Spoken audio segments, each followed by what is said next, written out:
പീതാംബരം കരവിരാജിതശംഖചക്രകൗമോദഗീതരതിജങ്കരുണാസമുദ്രം രാധാസഹായമതിസുന്ദരമന്ദഹാസം വാതാലയേശമനിശം ഹൃദി ഭാവയാമി. സനാതനധർമ്മസംഹിതകളിലെ വിജ്ഞാനശകലങ്ങൾ പങ്കുവയ്ക്കാനായിക്കൊണ്ടുള്ള നാദശ്രീ ചാനലിലേക്ക് എല്ലാവർക്കും സ്വാഗതം. ഞാൻ മധുസൂദന വാര്യർ. ഈ ചാനൽ സബ്സ്ക്രൈബ് ചെയ്യാത്തവർ ദയവ് ചെയ്ത് സബ്സ്ക്രൈബ് ചെയ്യണമെന്ന് വിനീതമായി അപേക്ഷിക്കുന്നു. പ്രിയരെ, ഉത്തമ ഭക്തിയുടെ ലക്ഷണം ഉദാഹരണമായ ധ്രുവൻ്റെ കഥയാണ് പറഞ്ഞത്. ആ ധ്രുവൻ്റെ ചില ശേഷം കഥകൾ പറയുന്നുണ്ട്. കുറച്ച് മോക്ഷം കിട്ടി, യമൻ്റെ തലയിൽ ചവിട്ടി വൈകുണ്ഠത്തിലേക്ക് പോയി എന്നൊക്കെ പറഞ്ഞുവല്ലോ. മൃത്യുവിനെ ജയിക്കാൻ ഭക്തിക്ക് മാത്രമേ കഴിയൂ എന്ന് വെച്ചാൽ മരണത്തെ പേടിക്കാത്ത അവസ്ഥ എന്ന് കാണിച്ചു. എന്നിട്ട് ആ ധ്രുവനും ദേഹാഭിമാനം കൊണ്ട് ശരീരം ഉണ്ടച്ചാൽ ഈ ശരീരത്തിൻ്റെ ദോഷങ്ങൾ ആർക്കും ബാധിക്കത്രേ. ബ്രഹ്മാവിഷ്ണു മഹേശ്വരന്മാരടക്കം അതിന് അതീതരല്ല. വിഷ്ണുവിൻ്റെ മോഹിനിവേഷം കണ്ട് ശിവൻ ഭ്രമിച്ചില്ലേ? പറയുമ്പോൾ കാമദേവനെ ഭസ്മാക്കിയ ആളാണ്. എന്നിട്ട് വേണോ ഇപ്പോൾ ധ്രുവൻ? ഈ ധ്രുവനും ദേഹം കൊണ്ടുള്ളതായ ചില ഭ്രമങ്ങളൊക്കെ ഉണ്ടാകുന്ന ചെറിയ ചില സംഭവങ്ങൾ, അതായത് അദ്ദേഹത്തിൻ്റെ സഹോദരനായിരിക്കുന്ന ഉത്തമനെ കാട്ടിൽ വെച്ചിട്ട് ഒരു യക്ഷൻ വധിക്കുകയാണ്. യക്ഷന്മാരെന്ന് പറഞ്ഞാൽ ഈ മനുഷ്യന്മാരെക്കാൾ ലേശം ഉയർന്നതാണെന്ന്, ക്ഷകിന്നരഗന്ധർവന്മാരൊക്കെ. അതുകൊട്ടെ യക്ഷന്മാർ വധിച്ചു ഉത്തമനെ. അപ്പോൾ ഭ്രാതൃധർമ്മം അനുസരിച്ചിട്ട് പ്രതികാരം ചെയ്യാൻ യക്ഷന്മാരെ ഇങ്ങനെ കൊന്നൊടുക്കാൻ തുടങ്ങി. നിഷ്കരുണം ധ്രുവൻ കൊന്നൊടുക്കാൻ തുടങ്ങി. അപ്പോൾ അവിടെ അരുത് എന്ന് പറഞ്ഞുകൊണ്ട് വിലക്കുകയാണ്. മഹർഷിമാരെല്ലാവരും കൂടി പറഞ്ഞു, ധ്രുവ, അങ്ങ് ഈശ്വരനെ തപസ് ചെയ്ത ആളല്ലേ, ഇങ്ങനെ ഒരു യക്ഷൻ തെറ്റ് ചെയ്തു എന്ന് വിചാരിച്ചിട്ട് എല്ലാ യക്ഷന്മാരും കൊന്നൊടുക്കാൻ പാടുമോ അവരെയൊക്കെ? അതുകൊണ്ട് ഇത് നിർത്തണം, അങ്ങ് ചെയ്യണത് തെറ്റാണ് എന്ന് പറഞ്ഞു. അതോടുകൂടിയിട്ടോ നിർത്തുകയും ചെയ്തു. അങ്ങനെ ബ്രഹ്മാവ് വന്നു, സ്വയംഭൂവൻ വന്നു. ഇവരൊക്കെ ഈ ധ്രുവന് ഉപദേശങ്ങൾ പലതും കൊടുത്തു. ചില ഉപദേശങ്ങളൊക്കെ നമുക്ക് വേണ്ടിയിട്ടാണ്. എന്താ വെച്ചാൽ ധ്രുവനിപ്പോൾ വേണ്ടി മാത്രമല്ലല്ലോ ഓരോ ഉപദേശങ്ങളും. ധ്രുവ സ്വയംഭൂവനും ഉപദേശിച്ചു, ബ്രഹ്മാവും ഉപദേശിച്ചു, ഈ വധം നിർത്തണം. കുബേരൻ അവിടെ വന്നിട്ട് പറയണം, ഇത് നീ ചെയ്യണത് തെറ്റാണ്. നമുക്ക് കുബേരനും ഉപദേശിച്ചു എന്ന് പറയണം. അതുപോലെ തന്നെ സ്വയംഭൂമനവും അവരെല്ലാം വന്നിട്ട് ഈ നിഷ്കരുണം ഉള്ള വധം പാടില്ല. അവർ സ്വയംഭൂമനു എന്താണ് പറഞ്ഞു കൊടുത്തത്? ഈ ധ്രുവൻ്റെ ഒരു തരം മുത്തശ്ശനും പൂർവികനൊക്കെയാണ് ഈ സ്വയംഭൂമനു. കേജിത് കർമ്മവദന്തേനം സ്വഭാവം അപരേ ധ്രുവ. സന്ദർഭം വരുമ്പോഴാണല്ലോ ഈ ലോകതത്വങ്ങൾ പറഞ്ഞു കൊടുക്കുക. ധ്രുവ, ഈ ലോകത്തിൽ നമുക്കൊക്കെ അറിയേണ്ട കാര്യം കേട്ടോ, അത് നിസ്സാരമല്ല. നമ്മളൊക്കെ പലപ്പോഴും ഉത്തരം കിട്ടാത്ത ചില ചോദ്യമാണ്. എന്തുകൊണ്ടാണ് മനുഷ്യന്മാർക്ക് സുഖദുഃഖങ്ങൾ ഉണ്ടാവുന്നത്? മനുഷ്യൻ്റെ ഈ യോഗക്ഷേമം, ജീവിതം നിയന്ത്രിക്കുന്നത് എന്താണ്? കേജിത് കർമ്മം, ചിലർ പറയണു കർമ്മമാണ്, കീഴ്ക്കിടക്ക് ചെയ്ത കർമ്മം ഈ ജന്മത്തിൽ അനുഭവിക്കുക, അങ്ങനെയാണ് എന്ന്. എന്നാൽ ചേറെ ചിലർ പറയും വദന്തിയേനം സ്വഭാവം. അവിടെ ഈ സ്വഭാവം എന്നുള്ള വാക്കിൻ്റെ ഉദ്ദേശിക്കുന്നത് എന്താ വെച്ചാൽ അത് ലോക സ്വഭാവമാണ് എന്നാണ്. വേണ്ട, ഒരാളുടെ നമ്മൾ പറയുന്ന സ്വഭാവമല്ല. സ്വഭാവം കൊണ്ട് നമുക്ക് അങ്ങനെ എടുക്കാം വേണമെങ്കിൽ. പക്ഷെ ഇവിടെ ഉദ്ദേശിക്കുന്നത് ലോക സ്വഭാവമാണ് സുഖവും ദുഃഖവും. അതിന് കാരണം അന്വേഷിച്ച് പോകണ്ടെന്ന്. എന്തുകൊണ്ടാണ് അപ്പം എനിക്ക് ഇങ്ങനെ വന്നത്? എന്തുകൊണ്ടുമല്ല, അത് ലോക സ്വഭാവമാണ്. ഇപ്പോൾ സുഖം ഉണ്ടാവും, കുറച്ച് കഴിഞ്ഞാൽ ദുഃഖം ഉണ്ടാവും, ചിലപ്പോൾ കുറേ ദുഃഖമാവും, ചിലപ്പോൾ കുറേ സുഖമാവും. രണ്ടും കൂടി എങ്ങനെ വേണമെങ്കിലും കമ്പൈൻ ചെയ്തിട്ട് വരും കോമ്പിനേഷൻ. ഇതിന് കാരണമൊന്നുമില്ല, ഒരു കാരണമില്ല. അത് ലോക സ്വഭാവമാണ്. അത് നമ്മൾ അനുഭവിക്കുക, നേരിടുക. ഈ നേരിടുക എന്നുള്ള ഒറ്റ അക്ഷരം ചിന്തിച്ചാൽ മതി. അല്ലാതെ അത് എന്തുകൊണ്ട് വന്നു, അതിന് കർമ്മം ചെയ്തിട്ട് പൂജ ചെയ്തിട്ട് പരിഹാരം ഒന്നും നടക്കില്ല. പൂജ ചെയ്തിട്ടും പരിഹാരമില്ല, ജ്യോത്സ്യനെ കണ്ടിട്ടും പരിഹാരം. അങ്ങനെ ചിലർ പറയണു ലോകമായ സുഖവും ദുഃഖവും ഉണ്ടാകും. ചിലപ്പോൾ അതാണ് ശരിയും തോന്നും. എന്താ വെച്ചാൽ ഒന്നിൻ്റെ പിന്നാലെ പോകണ്ടല്ലോ, വരണത് അനുഭവിക്കുക. ഇനി ഒരാളുടെ സ്വഭാവം എന്ന് നമ്മൾ പറയണതും ആവാം. കാരണം നമ്മുടെ സ്വഭാവമാണ് നമ്മുടെ കർമ്മത്തിനെ നിയന്ത്രിക്കുക. നല്ല സ്വഭാവമുള്ളവർ നല്ല കർമ്മം ചെയ്യും, നല്ലത് കിട്ടും. ചീത്ത സ്വഭാവമുള്ളത് ചീത്ത ചെയ്യും, ചീത്ത കിട്ടും. അപ്പോൾ അങ്ങനെ എടുക്കാം, രണ്ടർത്ഥത്തിലും എടുക്കാം. ചിലർ പറയണു ഏകേ കാലം, കാലമാണ് സുഖദുഃഖങ്ങളെ ഉണ്ടാക്കുന്നത്. നല്ല കാലം നല്ല ദശകളൊക്കെ വരുമ്പോൾ സുഖം തന്നെ കിട്ടിക്കോളും. ശനിദശ മുതലായിട്ടുള്ള ചീത്ത വരുമ്പോഴോ ദുഃഖം ഉണ്ടാവും. അപ്പോൾ കാലമാണ് നമ്മുടെയൊക്കെ ഗുണദോഷങ്ങളെ പ്രദാനം ചെയ്യുന്നത് എന്ന് ചിലർ. ഇനി വേറെ ചിലർ ദൈവം, അത് നമുക്ക് വാദകമാണെന്ന്, ദൈവമാണ് എല്ലാറ്റിനും നിയന്ത്രിക്കുന്നത്. അപ്പോൾ ആ ദൈവത്തിനെ ഭജിച്ചാൽ ചിലപ്പോൾ കഷ്ടകാലം നീങ്ങിക്കിട്ടും എന്ന് ചിലർ പറയണു. ഇനി ഇതൊക്കെ പലരുടെ അഭിപ്രായമാണ്. ഏതാണ് ശരി ആണോ നോക്കണ്ട. ഭാഗവതത്തിൻ്റെ അഭിപ്രായം എന്താ എന്നാണെങ്കിൽ അത് ലോകസ്വഭാവമാണ് എന്നത് തന്നെയാണ് അധികം തൂക്കം. ലോകത്തിൻ്റെ സ്വഭാവമാണ് സുഖവും ദുഃഖവും എന്നതാണ്. അതിനെ നമ്മൾ വല്ലാതെ അതിൻ്റെ പിന്നാലെ മാറ്റാൻ, ഗതി മാറ്റാൻ നോക്കിയിട്ട് കാര്യമില്ല. അതുകൊണ്ട് എന്ത് ചെയ്യുക? നേരിടുക. ദുഃഖം വന്നാൽ നേരിടുക, സന്തോഷം വന്നാൽ നേരിടാനില്ലല്ലോ, നമ്മൾ സുഖമായിട്ട് കഴിയും. എന്ത് നേരിടുക? ഭഗവാനെ ഭജിക്കുക, വേറെ മാർഗം എന്താ? അപ്പോൾ നമ്മുടെ മനസ്സിനെ ഏത് സാഹചര്യത്തിനും നേരിടാൻ തയ്യാറാക്കിയിട്ട് നിർത്തുക. ഇംഗ്ലീഷിൽ പറയുമ്പോൾ എക്സ്പെക്റ്റ് ദി അൺഎക്സ്പെക്റ്റഡ്. ഏതൊന്നാണോ പ്രതീക്ഷിക്കാത്തത് അതിനെ പ്രതീക്ഷിച്ചോളൂ, അത് വരും. ഏതൊന്നാണോ ഇഷ്ടപ്പെടാത്തത് അത് വരും എന്ന് തന്നെ വിചാരിക്കുക. ഇഷ്ടമുള്ളതേ വരാവൂ എന്ന് ഒരു നിയമവും സത്യതല്ലേ? ആലോചിച്ച് നോക്കൂ. അങ്ങനെയാണെങ്കിൽ ഇവിടെ ആർക്കെങ്കിലും ദുഃഖം ഉണ്ടാവും? ദുഃഖം വരണമെന്ന് ഒരാളും ആഗ്രഹിക്കണില്ല. ഉണ്ടോ? നല്ലത് വരണമെന്ന് എല്ലാവരും ആഗ്രഹിക്കുന്നുണ്ട്. പക്ഷേ ഇത് ദുഃഖം അറിയാതെ വരുന്നുണ്ട്. രോഗം വരണം. ആരെങ്കിലും ഈ ലോകത്തിൽ എനിക്കൊരു തലവേദന വന്ന് കിട്ടിയാൽ മതി, ഒരു ക്യാൻസർ വന്ന് കിട്ടിയാൽ മതി എന്ന് ആഗ്രഹിക്കുമോ? എന്നിട്ടത് വരുന്നില്ലേ? അപ്പോൾ സുഖമാണെങ്കിലും ദുഃഖമാണെങ്കിലും നമ്മൾ വിചാരിച്ചതല്ല വരുന്നത്. എന്ത് വന്നാലും നേരിടുക. പക്ഷെ അതിനൊരു ബലം വേണ്ടേ?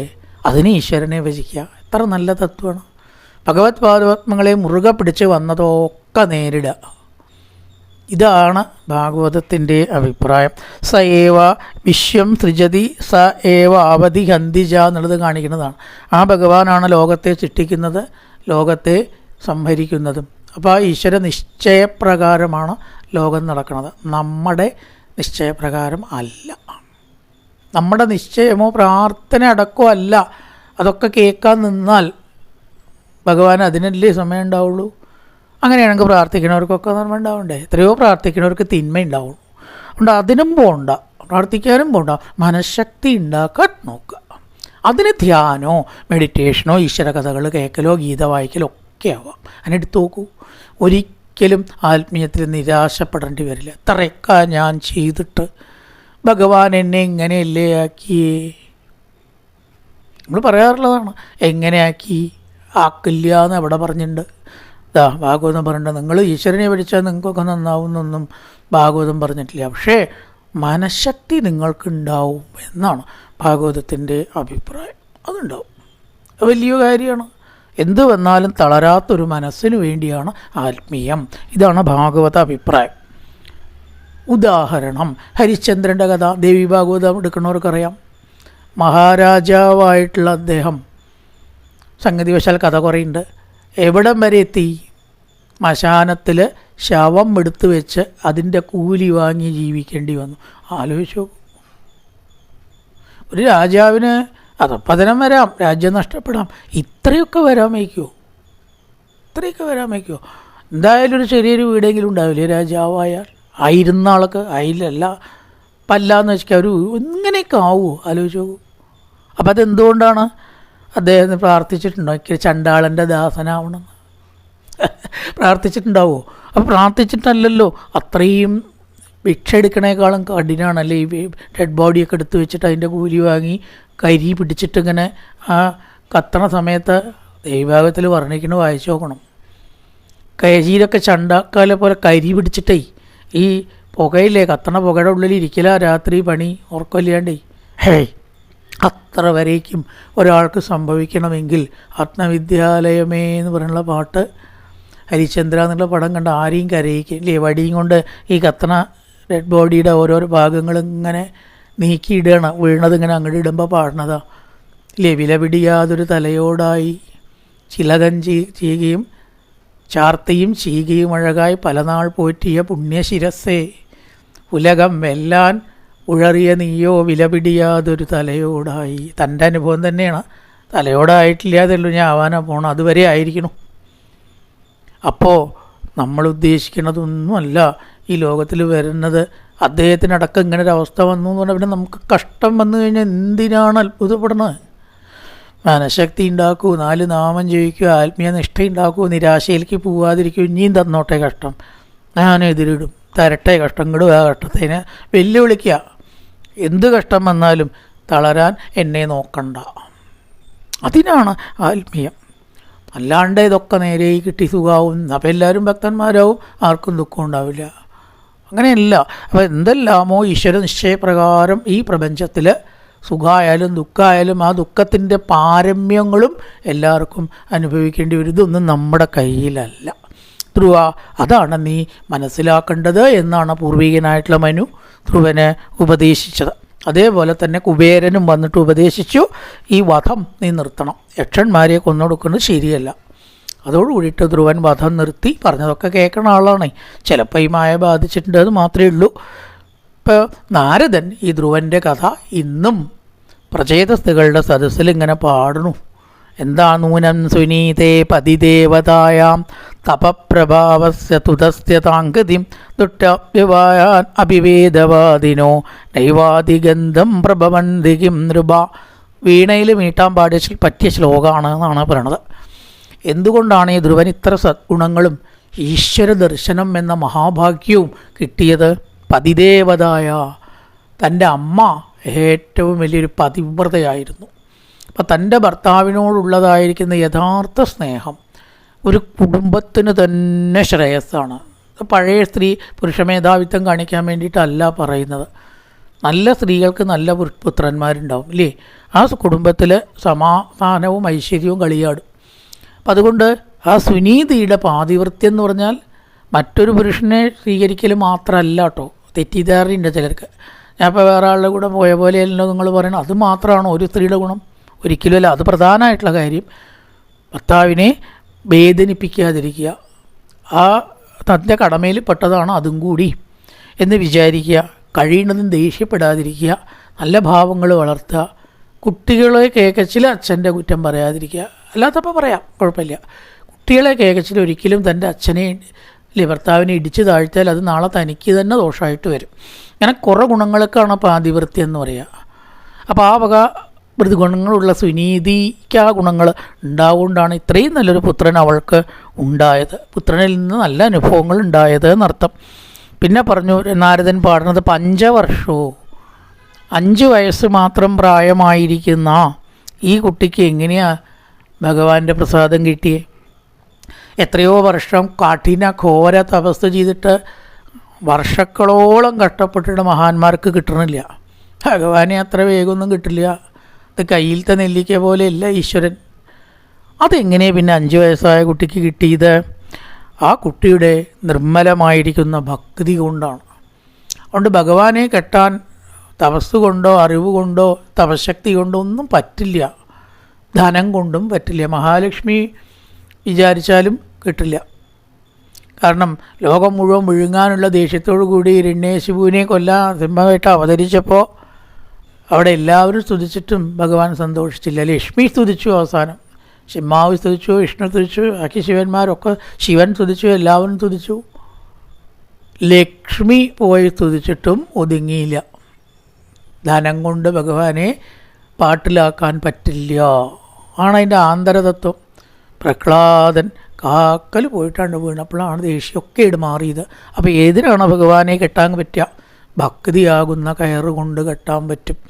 അതുകൊണ്ടാണ് ധ്രുവന് ഭഗവത് പ്രസാദമുണ്ടായത് എന്നൊക്കെയാണ് നാരദൻ ഭക്തിയുടെ പ്രാധാന്യം, പാതിവൃത്യത്തിൻ്റെ പ്രാധാന്യം, ധ്രുവൻ്റെ ആ 5 വളരെ വിഷമമുള്ള കാര്യം വളരെ എളുപ്പത്തിൽ നേടാൻ സാധിച്ച അത്ഭുതം, ഇതൊക്കെ കൂടി പ്രചേതസ്തുകളുടെ ദിവസത്തിൽ പാടുന്നു എന്ന് പറഞ്ഞതിന് ശേഷം അടുത്ത കഥയിലേക്ക് കിടക്കുകയാണ്. എന്താ അത്? അംഗരാജാവ് എന്ന് പറഞ്ഞിട്ടൊരു രാജാവ് അന്ന് അവിടെ വാണു. അദ്ദേഹം കുറച്ചൊക്കെ നല്ല ആളായിരുന്നു. അംഗൻ എന്ന് പറഞ്ഞ വാക്കിൻ്റെ അർത്ഥം ശ്രേഷ്ഠൻ. അപ്പോൾ വളരെ കാലം, കുറച്ച് കാലം ഇങ്ങനെ കടന്നുപോയി. അതാണ് ഭൂമി തിരിഞ്ഞു എന്നൊക്കെ പറഞ്ഞിട്ട് അങ്ങനെ കാലം കഴിഞ്ഞു പോയി. അങ്ങനെ കുറച്ച് കഴിഞ്ഞതായിട്ടുള്ള സമയത്ത് ഈ അംഗരാജാവിനൊരു പുത്രനുണ്ട്. അവൻ കുറച്ച് അപകടക്കാരനായിരുന്നു. പേര് വേനൻ. വേനൻ എന്ന് പറഞ്ഞാൽ തന്നെ വേനൽക്കാലത്തിന് ആർക്കും ഇഷ്ടാവില്ല. വേനൽക്കാലം ഒന്ന് കഴിഞ്ഞ് കിട്ടിയാൽ മതിയായിരുന്നു എന്ന് പറയും. മഴക്കാലമായിരുന്നു, അയ്യോ ഇനിയിപ്പോൾ വേനലാണ് വരുന്നത്. അപ്പോൾ ഈ അയ്യോ എന്നുള്ള വാക്ക് എന്താ കാണിക്കണം? വേനൽ ആർക്കും ഇഷ്ടമല്ല. ഈ ദശമസ്കന്ധത്തിൽ ഋതുവർണ്ണനം എന്ന് പറഞ്ഞിട്ടൊരു ഭാഗം, അതിൽ ഈ വേനലിനെ വർണ്ണിക്കുന്നുണ്ട്. നാദിപ്രേയാ ശരീരിനാം, ശരീരം എടുത്ത ആർക്കും ഇഷ്ടമല്ലാത്ത വേനൽക്കാലത്തിന്. മനുഷ്യന് മാത്രമല്ല, ശ്വാക്കൾക്ക്, ബാക്കി ജീവികൾക്കൊക്കെ ഈ ഉഷ്ണം അസഹനീയമാണ്. അപ്പം ആ വേനൻ വളരെ ചീത്ത രീതിയിലാണ് പെരുമാറി ജീവിച്ച് പഠിച്ചത്. ദുർജനമാണ്. അച്ഛൻ്റെ പേര് നന്നാക്കിയില്ല, മുത്തശ്ശൻ്റെ പേര് എല്ലാവരുടെ പേരും കേടുവരുത്തി. ധ്രുവൻ നല്ല ആളാണ്, അംഗൻ രാജാവാണ്. പക്ഷേ വേനൻ എന്തൊക്കെ ചെയ്തു? വളരെയധികം ദിനങ്ങളെ ദ്രോഹിക്കാൻ തുടങ്ങി. ഈശ്വരനിൽ വിശ്വാസമില്ലാണ്ടായി. അങ്ങനെ സജ്ജനങ്ങളെയൊക്കെ നല്ല കാര്യങ്ങളിൽ നിന്ന് വിലക്കി. വേദം പഠിക്കേണ്ട, ദാനം പഠിക്കേണ്ട, എന്ന ഇഷ്ടവ്യം എന്ന എന്താ ഒക്കെ പറഞ്ഞു. യജിക്കേണ്ട, യാഗം വേണ്ട, എന്ന ദാതവ്യം, ദാനം വേണ്ട, വേദം പഠിക്കേണ്ട, ബ്രാഹ്മണരെ ബഹുമാനിക്കേണ്ട, ഹിരണ്യകശിപു പറഞ്ഞ പോലെയൊക്കെ പറഞ്ഞ് ജനങ്ങൾക്ക് അസഹ്യമായിട്ട് ജീവിതം തീർന്നതായിട്ടുള്ള സമയത്തോ വല്ലാത്തൊരു അവസ്ഥയെ പ്രാപിച്ചു. അവസാനം സജ്ജനങ്ങളും മഹർഷിമാരും ഒക്കെ ഉപദേശിക്കാൻ തുടങ്ങി. വേന, എന്താ അങ്ങീ കാണിക്കണം? അങ്ങയുടെ പൂർവീകന്മാർ ധ്രുവനും അംഗനും ഒക്കെ വളരെ ശ്രേഷ്ഠന്മാരായിരുന്നുവല്ലോ. ഈ പ്രകാരത്തിൽ ദാനം മുടക്കുകയാണോ വേണ്ടത്? വേദം പഠിക്കൽ മുടക്കുകയാണോ വേണ്ടത്? ഇതൊക്കെ നടക്കില്ലേ വേണ്ടത്? അതുകൊണ്ട് ദയവായിട്ട് നീ നിൻ്റെ സ്വഭാവങ്ങളൊക്കെ ഉപേക്ഷിച്ച് മാറ്റി കുറച്ചൊന്ന് മാറണം, അല്ലെങ്കിൽ മൊത്തം പ്രജകളാണ് ഇവിടെ കഷ്ടത്തിലാവുക എന്ന് പറഞ്ഞു. എടുത്ത വഴിക്ക് പറഞ്ഞു, നിങ്ങളൊക്കെ എന്തേ ഈ വേദം പഠിക്കാത്തവരെ പോലെ പറയണം? അവരൊക്കെ വേദം പഠിക്കാത്തവരത്രേ, താനൊക്കെ പഠിച്ചാളും. അതിൽ പറഞ്ഞിട്ടുണ്ടല്ലോ, രാജാ പ്രത്യക്ഷ ദൈവതം എന്ന്. രാജാവാണ് ഈശ്വരൻ, അല്ലാണ്ട് വേറൊരു ഈശ്വരനൊന്നുമില്ല. അതുകൊണ്ട് നിങ്ങൾക്ക് പൂജ വല്ലതും തരാണ്ട് വെച്ചാൽ എനിക്ക് തന്നോളി, ഞാനാണ് ഈശ്വരൻ, അതിലപ്പുറം ഒരു ഈശ്വരൻ വേറെയില്ല. ഞാനും ഈശ്വരനും ഒന്നാ എന്ന പരമതത്വത്തെ കണ്ടു വേണമെന്ന് വേണമെങ്കിൽ തമാശയായിട്ട് പറയാം. അതിൻ്റെ അർത്ഥം എന്താ അറിയോ? എൻ്റെ ഉള്ളിലും ഉണ്ട് ഈശ്വരൻ എന്നാണ് അർത്ഥം. അല്ലാണ്ട് ഞാനായുള്ളൂ, വേറെ ഈശ്വരൻ ഇല്ല എന്ന് നാമകീർത്തനത്തിൽ പറഞ്ഞിട്ടില്ല. നമ്മുടെ ആത്മീയത്തിലൊന്നും പറഞ്ഞിട്ടില്ല. തോന്നുന്നതാകിൽ അഖിലം ഞാൻ എന്ന് പറഞ്ഞാൽ എന്താ അർത്ഥം? എല്ലാ ദിക്കിലുമുള്ള ഈശ്വരൻ്റെ അംശമാണ് എൻ്റെ ഉള്ളിലുള്ളത്. അപ്പോൾ വേറെ ഈശ്വരനുണ്ട്, പക്ഷെ അത് തൻ്റെ ഉള്ളിലുള്ളതും ഒന്നാണ്. അല്ലാണ്ട് വേറെ ഒരു ഈശ്വരനേ ഇല്ല, താനേ ഉള്ളൂ. അങ്ങനെയല്ല എടുക്കേണ്ടത്. അത് വിദ്യാവിവാദമായ കുറച്ച് അറിവുണ്ടായാൽ തോന്നിയത് വാദിക്കാൻ എടുക്കും ആ അറിവ്. അതിനുപയോഗിക്കണ പോലെയാണ് പറഞ്ഞത് വേനൻ. ഞാനേ ഉള്ളൂ ഇവിടെ ദൈവം, വേറെ ദൈവങ്ങളോ ദൈവമോ ഈശ്വരനോ ഇല്ല. എന്തായാലും മഹർഷിമാർക്ക് ദേഷ്യം വന്നു. അവർക്ക് ദേഷ്യം വന്നാൽ നമുക്ക് ദേഷ്യം വന്ന പോലെയൊന്നുമല്ല. എന്ന് പറഞ്ഞിട്ടൊരു ശബ്ദമാണ് പുറപ്പെടുവിച്ചു. വേനൻ്റെ ശരീരം അവിടെ വീണു. ശലഭദശാമനായി വേന. മേപ്പത്തൂർ നാരായണീയത്തിൽ ഒരു പാറ്റ കരിഞ്ഞു വീണ പോലെ ആ വേനൻ മരിച്ച് അവിടെ വീണു. ശരീരം അവിടെ കിടക്കുന്നുണ്ട്, ജീവനില്ല. എല്ലാവർക്കും പരിഭ്രമായി. ഈശ്വര, ഇനിയിപ്പോൾ ആരാ ഇവിടെ ഭരിക്കുക? ഏതെങ്കിലും ഒരു രാജാവില്ലെങ്കിൽ കള്ളന്മാർ, സാമൂഹ്യദ്രോഹികൾ, സ്ത്രീ വിദ്വേഷികളെ ഉപദ്രവിക്കണവർ ഇവരൊക്കെ ലോകത്തിൽ അധർമ്മം പ്രവർത്തിച്ചില്ലേ? ആരെയാ പിന്നെ പേടിക്കേണ്ടത് എന്നുള്ള ഭാവം. ഇപ്പം എങ്ങനെയാണ് ഒരു രാജാവിനെ കൊണ്ടുവരിക? ഇപ്പം ഈ സുനീത എന്ന് പറഞ്ഞിട്ട് അമ്മ, ഈ വേനൻ്റെ അമ്മ ഈ ശരീരം അവിടെ എടുത്തു വെച്ചിട്ടുണ്ട്. സുനീത പറഞ്ഞു, വേനൻ്റെ ശരീരം വീണ്ടും നിങ്ങൾ ജീവൻ കൊടുക്കുകയാണെങ്കിൽ ആ ശരീരം ഇവിടെ ഞാൻ കരുതിയിട്ടുണ്ട് എന്ന് പറഞ്ഞു. അമ്മയ്ക്ക് എപ്പോഴും ഈ പുത്രൻ എന്നുള്ള ഭാവം, പുത്രനോട് ശരീരത്തോടുള്ള ബന്ധം വിട്ടിട്ടില്ല. അത്ര വേഗാട് ഭൂവിലല്ലോ, ദുഷ്ടനായാലും പ്രസവിച്ചതല്ലേ എന്ന ക്ഷയം ഉണ്ടാവുമെന്നാണ്. അപ്പോൾ മഹർഷിമാരൊക്കെ പറഞ്ഞു, ആ ശരീരത്തിന് ജീവൻ എന്തായാലും കൊടുക്കണ്ട. കാരണം ആ ശരീരത്തിന് ജീവൻ കൊടുത്താൽ എന്താ ഉണ്ടാവുക? പഴയ വാസന തന്നെ ഉണ്ടാവുക. പുതിയ ശരീരം കിട്ടിയാൽ ചിലപ്പോൾ വാസന മാറുന്നല്ലാണ്ട് ആ ശരീരത്തിനെ ജീവിപ്പിക്കുക വെച്ചാൽ പിന്നെ കൊല്ലേണ്ട ആവശ്യം ഉണ്ടായിരുന്നു. അതുകൊണ്ട് ആ പരിപാടി വേണ്ട എന്നായി മഹജ്ജനങ്ങൾ, മഹർഷിമാർ, മഹത്തുക്കൾ. എന്നാൽ വേറൊരു കാര്യമായാലോ, ആ പാപങ്ങൾ മുഴുവനെ കടഞ്ഞ് ശരീരത്തിൽ നിന്ന് മാറ്റുക.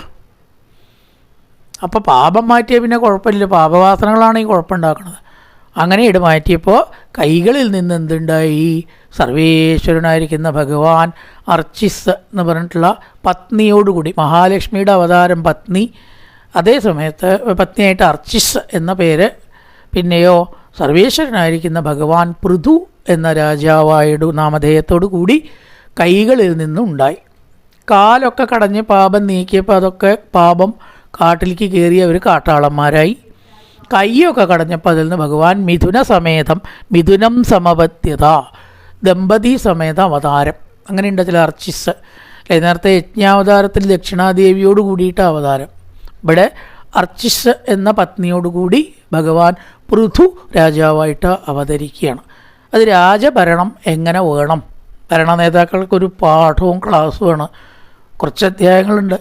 ഇവിടുന്നാണ് പറഞ്ഞു പോയാലേ 8 അധ്യായം, 23-ാമത്തെ അധ്യായത്തിലാണ് പൃഥുവിൻ്റെ ചരിത്രം കഴിയുക. 15-ലാണ് തുടങ്ങിയ. അപ്പോൾ അതിനെപ്പറ്റി വിസ്തരിക്കുകയാണ് ഇനി തുടർന്നുള്ളതായിരിക്കുന്ന അതിൽ ഭാഗങ്ങളിൽ, അധ്യായങ്ങളിൽ. അപ്പോൾ വാസ്തവത്തിൽ ഇവിടെ എന്താണ് സംഭവിച്ചത്? കാല് കടഞ്ഞു, അവരൊക്കെ കാട്ടാളന്മാരായി. കൈ കടഞ്ഞു, അതിൽ നിന്ന് ഭഗവാൻ ഉണ്ടായി. എന്താ അത്? കടയാൻ വല്ല തൈരോ? അപ്പോൾ ഈ കഥയിൽ ചിലപ്പോൾ പ്രകൃതാർത്ഥം യോജിക്കില്ല വെച്ചാൽ ആന്തരാർത്ഥം എടുക്കണം എന്ന് നിയമമുണ്ട്, ശാസ്ത്രവാക്യമുണ്ട്. ഇവിടെ അപ്പം അങ്ങ് നമുക്ക് അങ്ങോട്ട് കൈയൊക്കെയാണ് കടയുക, അല്ലേ, കടകോലുണ്ടെന്ന് പറഞ്ഞാൽ ചേരില്ല. അപ്പം അതിൻ്റെ ആന്തരാർത്ഥം എടുക്കാം. അതെങ്ങനെ എടുക്കുക? അതായത് ഈ ശരീര അവയവങ്ങളെ നമ്മൾ പറയുമ്പോൾ അരയ്ക്ക് മേപ്പെട്ടുള്ള ശരീരാവയവങ്ങളൊക്കെ കുറച്ച് ശ്രേഷ്ഠവും അരയ്ക്ക് കീഴ്പ്പെട്ടുള്ളതൊക്കെ കുറച്ച് അധമവും എന്നാണ്. കാരണം നമ്മൾ ദേഷ്യം വന്നാൽ അവൻ അരയ്ക്ക് കീഴ്പ്പെട്ടുള്ള വർത്തമാനമേ പറയുള്ളൂ പറയും എന്ന് പറഞ്ഞാൽ മോശമായ വർത്തമാനം. അപ്പോൾ അരയ്ക്ക് കീഴ്പ്പെട്ടുള്ളത് കുറച്ച് അധമവും അതിന് മേപ്പെട്ടുള്ളത് കുറച്ച് ഉത്തമവും എന്നൊരു കണക്ക് ആണ്. പഴയ കാലത്ത് ഈ എണ്ണ തേക്കുമ്പോൾ അരക്കെട്ടിന് മേപ്പെട്ടുള്ളതൊക്കെ വലത്തേ കൈ കൊണ്ട് തേക്കണം എന്ന് പറയും. പക്ഷേ വലത്തേ കൈയിൽ എങ്ങനെ തേക്കുകയെന്ന് ചോദിച്ചാൽ അറിയില്ല കേട്ടോ, അത് അവരോട് തന്നെ ചോദിക്കണം. വലത്തേ കൈയോട്ടാണ് അരക്കെട്ടിന് മേപ്പെട്ട് തേക്കുക, മുഖത്തും കൈയിലും. കാലുമ്പിൽ എണ്ണ തേക്കുമ്പോൾ ഇടത്തേ കൈ കൊണ്ട് തേക്കണം. അരയ്ക്ക് കീഴ്പ്പെട്ടുള്ള ഭാഗങ്ങളിലൊക്കെ ഇടത്തേ കൈ കൊണ്ടും മേപ്പെട്ടുള്ള ഭാഗത്തിൽ വലത്തേ കൈ കൊണ്ടും. ഇപ്പം എന്താ എണ്ണ തേക്കണത്? എണ്ണ തേക്കില്ലേ ആൾക്കാർക്ക് തിരക്കായിട്ടേ. പൂവാനുള്ള തിരക്കിലുണ്ടോ എണ്ണ തേക്കാൻ സമയം? പക്ഷേ അഭ്യംഗം ആചരേ നിത്യം, യസ്സവും എണ്ണ തേച്ച് കുളിക്കണം. ആയുർവേദത്തിൽ പറയുന്നുണ്ട്, അഷ്ടാംഗഹൃദയത്തിൽ സൂത്രസ്ഥാനത്ത് പറയുന്ന അഭ്യംഗ ഹൃദയെ ആചരേ നിത്യം, എന്നും എണ്ണ തേച്ച്. അപ്പോൾ വലത്തേ കൈകൊണ്ട് എണ്ണ തേക്കണം മേപ്പെട്ട്, അരയ്ക്ക് മേപ്പെട്ട്. ഇടത്തേ കൈകൊണ്ട് എണ്ണ തേക്കണം അരയ്ക്ക് കീഴ്പ്പെട്ട് എന്ന് പറയും. അപ്പോൾ കാലുകൾ കടഞ്ഞു എന്നുള്ളത് കൊണ്ട് ഉദ്ദേശിക്കുന്നത് ദുഷ്കർമ്മങ്ങൾ എന്നാണ്. അപ്പോൾ ഒരാൾ ദുഷ്കർമ്മങ്ങൾ ചെയ്താൽ കാട്ടാളത്വം ഉണ്ടാവും, അയാൾ കൂടുതൽ കാട്ടാളനാവും. സൽക്കർമ്മങ്ങൾ ചെയ്താലോ, അതാണ് കൈയുടെ കർമ്മങ്ങൾ എന്ന് പറഞ്ഞാൽ സൽക്കർമ്മങ്ങളാണ്. ഭഗവാന്റെ സാന്നിധ്യം അവിടെ ഉണ്ടാവും. എവിടെ നല്ല കർമ്മങ്ങൾ അനുഷ്ഠിക്കണോ അവിടെ ഈശ്വരൻ ഉണ്ടാവില്ലേ, ഈശ്വര സാന്നിധ്യം. അതാണ് കഥയുടെ ആന്തരാർത്ഥം. സൽക്കർമ്മങ്ങൾ ചെയ്യുക, ദുഷ്കർമ്മങ്ങൾ ചെയ്യാതിരിക്കുക. ഇനി ആ പൃഥുവിൻ്റെ അവതാരത്തിൽ നിർവഹിക്കപ്പെട്ടതായ രാജഭരണം, കാര്യങ്ങൾ മുതലായിട്ടതൊക്കെയാണ് പറയാൻ പോണത്. അതൊക്കെ നമുക്ക് മറ്റൊരു ഭാഗത്താവാം. കായേന വാചാ മനസേന്ദ്രിയേർവാ ബുദ്ധ്യാത്മനാ വാ പ്രകൃതേ സ്വഭാവാത് കരോതി യദ്യത് സകലം പരസ്മൈ നാരായണായേതി സമർപ്പയാമി. ഓം പൂർണ്ണമദ പൂർണ്ണമിദം പൂർണ്ണാത് പൂർണ്ണമുദച്യത്തെ പൂർണ്ണസ്യ പൂർണ്ണമാദായ പൂർണ്ണമേവാവശിഷ്യത്തെ. ഓം ശാന്തി ശാന്തി ശാന്തി. ഹരി ഓം ശ്രീ ഗുരുഭ്യോ നമഃ. ഹരി ഓം.